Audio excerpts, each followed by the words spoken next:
try and think of anything more embarrassing to talk about than your arse and cancer. Anything more depressing? Sorry.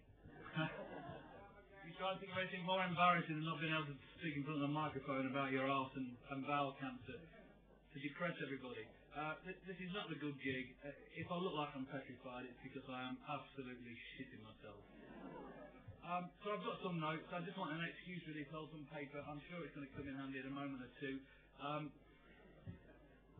I'm going to talk to you about bowel cancer. I think it's brilliant that people are here supporting the charity. I became involved in the charity some 18 months ago, and really by accident, just by trawling through the website, looking for some information, having been diagnosed with bowel cancer. So I'm just going to depress you for a moment or two and talk a little bit about that. But thank you very much for coming. I think the reason why I agreed to do this is really to take the opportunity to raise awareness for everybody. The charity does a fantastic job in doing that, and I want to contribute in that way. I'm not into the bungee jumps, and that was my option. So I thought I'd take this. I thought I'd be in more control of my bowels and be less humiliating. I'm not so sure it is. Bowel cancer, as you probably know, is the second most deadly cancer in the country. Second only to lung cancer, but actually it is the most curable cancer if we manage to catch it early. And in 2005, I was one of the 35,000 people diagnosed with bowel cancer.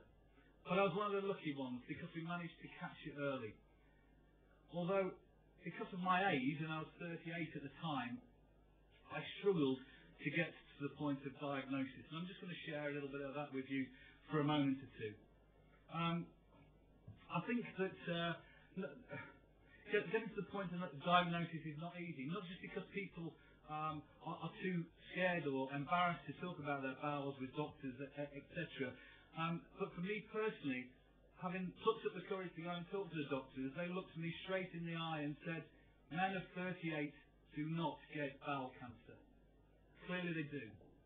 My journey started this time exactly 2 years ago, Christmas 2004. Here's the embarrassing bit. I've always been a kind of a regular twice a day kind of guy. Once in the morning, once in the evening. Toilet. Unfortunately. But I noticed around Christmas time 2004 that I was beginning to go kind of 3 times a day and sometimes 4 times a day. And actually, when I got there, I didn't need to go, and that was kind of a little bit confusing. But being Christmas time, I put it down to the excesses of the time of year and the Christmas party food and too much fat, too much alcohol. So I kind of put it to the back of my mind. So on Christmas Day, I remember vividly needing to go to the toilet several times, again, not being able to go. And that was probably the day that I caught sight of a spot of blood in the toilet. And I think because of the fact that I'd been straining to go to the loo on all of these occasions, I just put it down to the fact that I was straining to go to the loo. I read the Sunday Times 3 times over, and the PlayStation Personal that I got for Christmas came in really handy. But I put it all down to that really, and I kind of dismissed it out the back of my mind. This continued to get worse throughout the new year. Sometimes even to go 5 times a day, 6 times a day. And my D-Day really was February the 14th, Valentine's Day. It was when that I took my wife out for a meal, and I needed to go to the toilet, leave the table 3 separate occasions during that meal, and I clearly knew then there was a problem that I needed to go and seek some advice over. My work, thankfully, provided me with an annual health check. I take it or leave it, and over the last few years I've just left it. But this time I thought, okay, I'll use my health check as a way of going to talk to a doctor fairly confidentially. I don't need to go and talk to my GP. It's a bit of an embarrassing subject. So I booked myself in as soon after that February the 14th, and it was actually March the 14th that I went to see a GP at one of these private health clinics.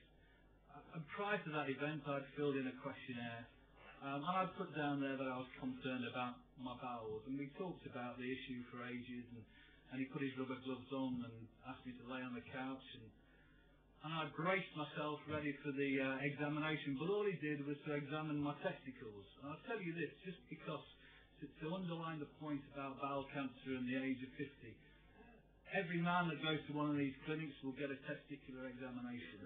You only get a rectal examination if you're over the age of 50, despite laying out to this guy my heart and soul about all the problems I was experiencing.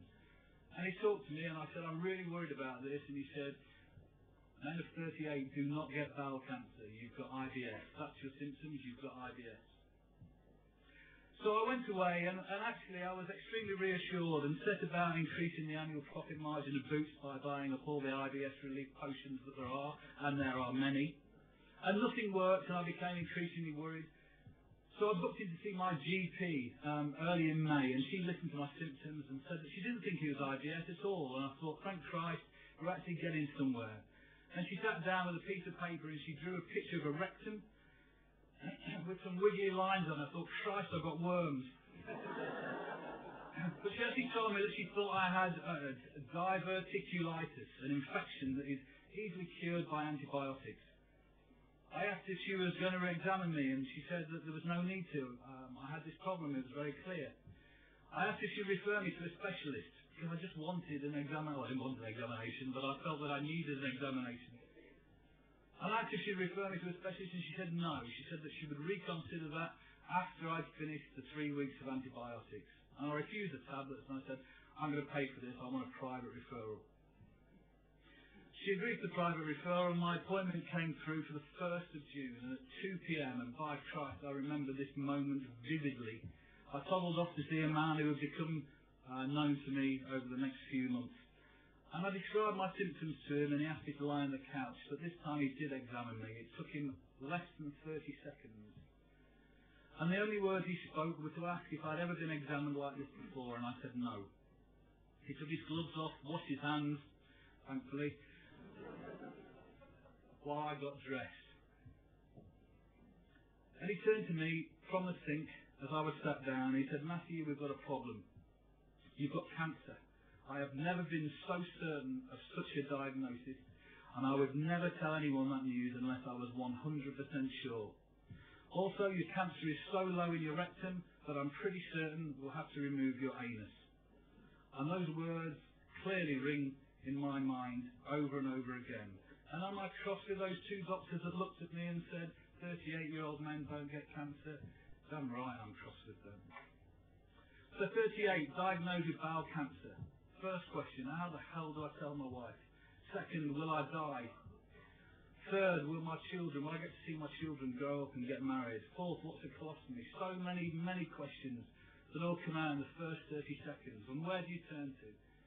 And I was pleased to be able to turn to somewhere like beating bowel cancer. I'll leave my journey there, other than to update you that I had pre-operative radiotherapy, a very successful first operation that managed to save my anus, you'll be pleased to know, but not.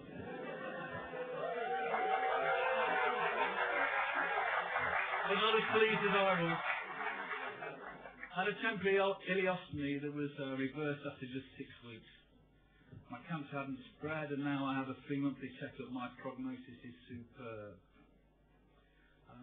If you want to know a little bit more detail about my journey, and particularly the reactions of other people towards somebody recently diagnosed with cancer, and by Christ, they're very interesting. What a conversation stopper. Where have you been for the last 3 months? I've had cancer.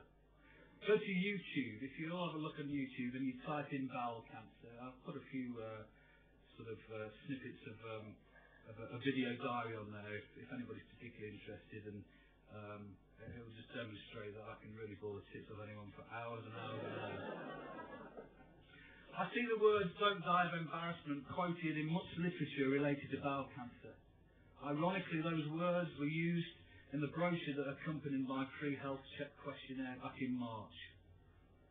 They're very valid words, and many people are embarrassed to talk about this particular topic. But in my case, I wasn't embarrassed. But I would also like to have seen the words "people under 50 do get bowel cancer" printed on the walls of the doctor's surgeries that I attended. In all of this, it's really important to remember that the symptoms I experience are common in many people who simply don't have bowel cancer. Please don't be paranoid. Just listen to your own body and make sure that your doctor understands your concerns. You know your body better than anybody else. I'm grateful for the Beating Bowel Cancer charity for providing so much useful information for me and for continuing the campaign to raise awareness of this most curable of diseases. I'm grateful for you guys for coming here tonight and for supporting the charity. Please remember to bid generously in the auction. There's also a reminder that there are still some places left on the India trek in February, and please see Katie, who I can't see but is over there somewhere and is going to wave now if you all want to look at Katie, or go to the beatingbowelcancer.org website for more information.